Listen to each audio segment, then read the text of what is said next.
Generative AI. It's become a very big deal over the last few years with services like ChatGPT, DALL-E, Stable Diffusion, and many others. It's also currently facing somewhat of a backlash amongst certain communities. This isn't the usual sort of content that I make, but I wanted to discuss my own opinions on the subject, particularly regarding its use in music. Why? Because I, my friends, am guilty of having used AI in the past for things such as album covers, promotional videos, voice clips, and even lyrics. Why did I do it? What did I think about it then? And what do I think about it now? Let's find out. The year is 2022. I've decided to upgrade my SoundCloud shitposting project and start releasing full albums and EPs under the name Fetid Anus.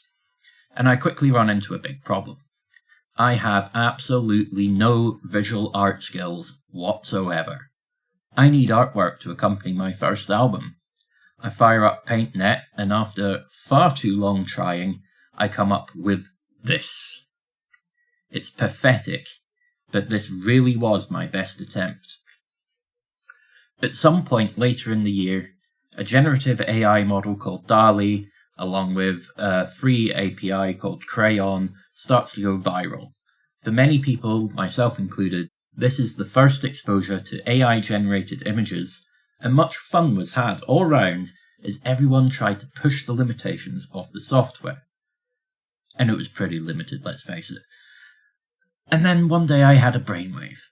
I suck at visual art. I need artwork for my new Christmas EP.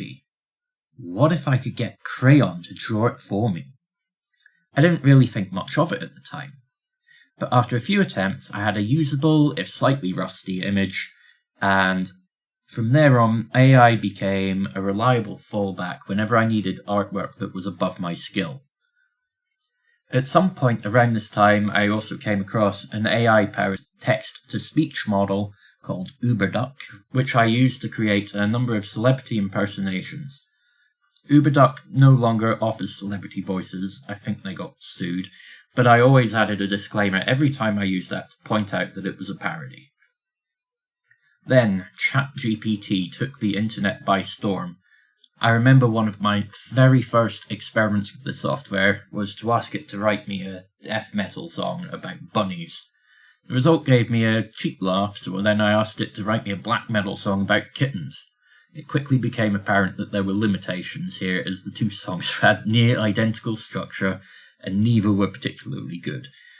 While I admit that I have used ChatGPT to help me write lyrics over the past couple of years, I've always written 90% myself and disregarded the vast majority of what ChatGPT has spat out. I've always used it as a tool, not as a substitute for creativity. The way I've used it isn't much different to looking up words in a rhyming dictionary, which I also do sometimes.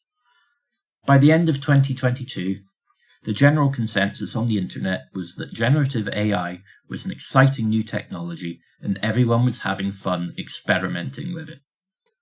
It's never long before something as big as AI starts to experience a backlash. As people started to see AI more and more, it became more and more obvious and more annoying. AI image generation has certainly improved quite a bit in just a few short years, but is still almost always immediately identifiable by its uncanniness.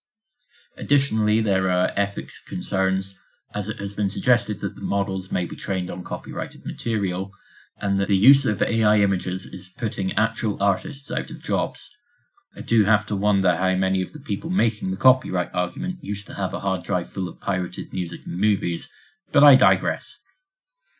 If you want to see how much opinion has changed on AI, look at Magdalena Bay's 2022 music video for the song Dreamcatching. It currently holds a 4.16 out of 5 on the ever-pretentious Rate Your Music, and has numerous comments on YouTube praising the AI-generated visuals. Fast forward to 2025 and compare that to the music video to Igor's ADHD, a video which is only partly AI-generated, and you will see a big difference in attitudes. Now, I continued to use AI for album art well into 2024. My argument was always that I am a nobody. I don't make any money from this project. I have approximately 1 fan. I always wanted this to be a DIY, anonymous project. I was never going to hire anyone anyway. So I'm not putting anyone out of a job. The artwork is secondary to the music, and ultimately I saw everything I was releasing under the name Fetid Anus as a shitpost anyway. But then some big artists, such as Deicide and Pestilence, released albums with AI artwork. Unlike me, these are artists who actually do make money from their music. They have record labels. They have budgets. I found myself reluctant to listen to either album, or any others that started popping up with AI-generated images. For a while, I continued to defend my own use of AI, but ultimately I had to ask myself why. If I'm not okay with others doing it, why am I still doing it myself? Ultimately, people are being put off listening to my shitty music the moment they see the AI artwork, just as I'm put off listening to the last several Merzbow albums. So I decided to stop, and I actually hired an artist from Fiverr to hand-draw artwork for my last album, Concerto, which people still couldn't be bothered listening to, by the way. But does the backlash go too far? I honestly couldn't give a shit if you use AI to shitpost on the internet. Of course, if you post an AI meme on Plebbit these days, you get 100 downvotes and comments screeching about AI slop. But shitposts and memes? I'm sorry, but I have more important things to worry about than whether or not a meme is AI generated. But back on topic, album art is there to entice the listener to, well, listen to your music. And AI art just doesn't do that. So what about all the AI artwork that I've released to the world? I've decided to update it all with new artwork free of AI. Much of this is probably going to be done with royalty-free stock art, since I still lack any sort of artistic talent, and I still have a budget of absolutely fuck all. While this doesn't exactly take any talent to produce, quite a few acclaimed albums have utilised public domain art, such as None So Vile and Deaf Consciousness, and the new art that I've been creating looks a lot better than some of the dodgy AI of the past. There is, however, one AI cover that I can't bring myself to get rid of, and that is Fetid Christmas Volume 2. This is a stylistic choice. I want Santa to look creepy and unsettling, and like he might be receiving oral sex, and nothing can achieve that creepy uncanniness better than AI. And that's ultimately what it comes down to.